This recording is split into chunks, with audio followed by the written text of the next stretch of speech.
से रास्ता नहीं निकलेगा। ये खोदने वाले लोग माइक को डालो भैया, राहुल को खोदेंगे।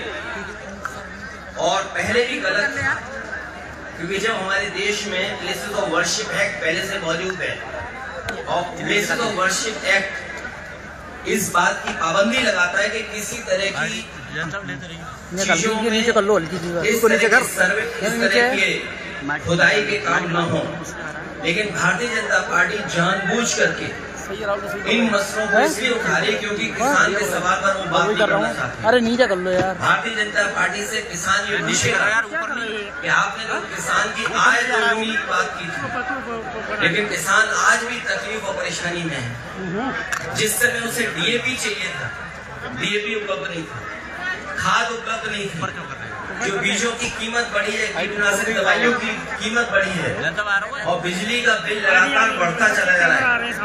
जो सिंचाई से लेकर के तमाम इंतजाम थे वो सरकार करने में नाकाम रही है। और अगर फसल तैयार भी किसान कर रहा है तो उसको कीमत कहाँ मिलेगी, उसके लिए और जितने बड़े पैमाने पे बेरोजगारी बढ़ती चली जा रही है। मैं तो देख दूंगा, तुम पकड़ लो, आईडी पकड़ लो, मैं तो देख दूंगा मैं दोनों पे कर ले रहा हूँ।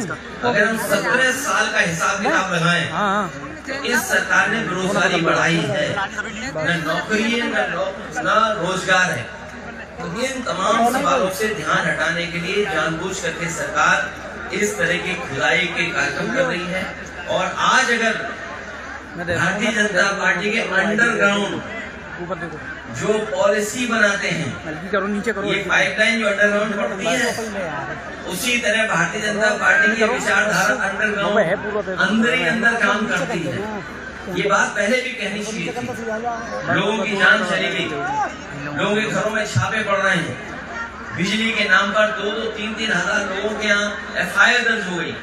अगर ये बात गलत थी भारतीय जनता पार्टी की तो जान तो वापस नहीं ला सकते, उन्हें मुआवजा देना चाहिए उन गरीब परिवारों को। और जितने भी झूठे मुकदमे लगे हैं, चाहे वो संसद पे हो चाहे किसी को, वापस देने चाहिए। सांसद के खिलाफ करोड़ों की रिकवरी जारी की गई है संभल में, सांसद के खिलाफ। बाबा साहब भीमराव अम्बेडकर जी ने हमें संविधान दिया है और लोकतंत्र में ये हमारे लिए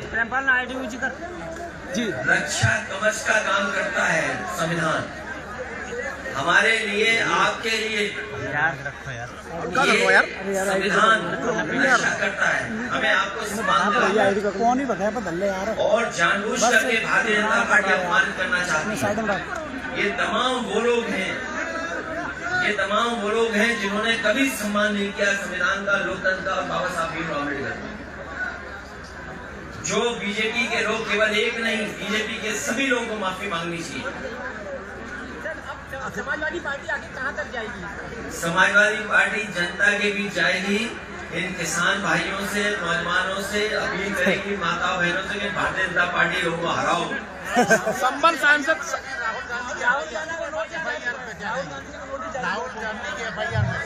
देखिए, भारतीय जनता पार्टी जानबूझ करके ऐसी बहस लेना चाहती है देश में जिससे उसे लाभ मिले। वो लोकसभा परिसर की घटना है। कई बार लोकसभा परिसर में ऐसी घटनाएं हुई हैं जिसमें FIR दर्ज नहीं हुई। आपको याद होगा लोकसभा में तुम कर नहीं पाओगे, वो 1 करोड़ लेकर आए थे और उन्होंने टेबल पर रख दिया था लोकसभा में। क्या उस समय FIR दर्ज? प्रेमपाल ने नीचे करो, ये एक JPC के माध्यम से चर्चा कर जो कार्रवाई करनी है वो विधान लोकसभा के अंदर हुई। लेकिन ये जानबूझ करके भारतीय जनता पार्टी लोगों को डराना चाहती है। FIR से, झूठे मुकदमों से कोई डरने वाला नहीं है।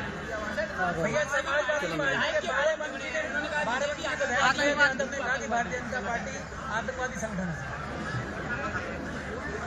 हो सकता है उन्होंने ज्यादा कह दिया हो, उन्हें ये लगा हो जो नफरत फैलाने वाला दल है। आप नफरत फैलाने वाले दल को क्या कहेंगे? जो दल ये जानता हो कि इस घटना के बाद लोगों की जान चली जाएगी, उस दल को आप क्या कहेंगे? ऊपर करो। केवल एक जगह नहीं, कई उदाहरण में दे सकता हूँ जहाँ पर भारतीय जनता पार्टी ने इस तरह नफरत फैलाने का काम किया है। भैया संभल में मंदिर जगह जगह निकल रहे हैं और शहरों में भी ये स्थिति बनती है। ये फिरोजाबाद तो बहुत पुराना शहर है, यहाँ अगर खोद दो तो न जाने क्या मिले। कहीं ऐसे भाजपा के नेता है उनके घर घुस जाए तो न जाने क्या मिलेगा उसके। भाजपा के नेताओं के भी घर घुस जाए तो न जाने क्या मिलेगा उसके अंदर। मान लो भगवान श्री कृष्ण को याद कर रहे हैं, 5000 साल हुए भी, 5000 साल ही हुए क्या स्वामी जी, कितने साल हो गए? 5000 साल की तो हम इतिहास जानते हैं। ये धरती 1 लाख साल से और मनुष्य कब से आ रहे हैं, कब से जा रहे हैं, तो कहीं खोद दोगे क्या ना मिल जाए वहां पर। सर संभल सांसद जी पे बिजली चोरी कर कोई मुकदमा पर लगा। अरे पत्रकार साथी, जालौन में एक पत्रकार ने भारतीय जनता पार्टी के खिलाफ न्यूज निकाल दी, उसके कपड़े उतार दिए थे, उसे नंगा कर दिया।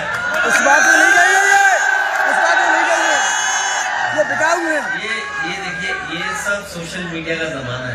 अब आगे की रणनीति क्या भैया? आगे ऐसा नहीं जो चीजों को ना जानता हो, इन चीजों को कैसे फेस करेंगे? नौजवान जानते हैं, इसलिए हम समाजवादियों की या जो भी सरकार में है उसके सामने चुनौतियां बनी है कि इन नौजवानों का भाग्य कैसे बेहतर हो।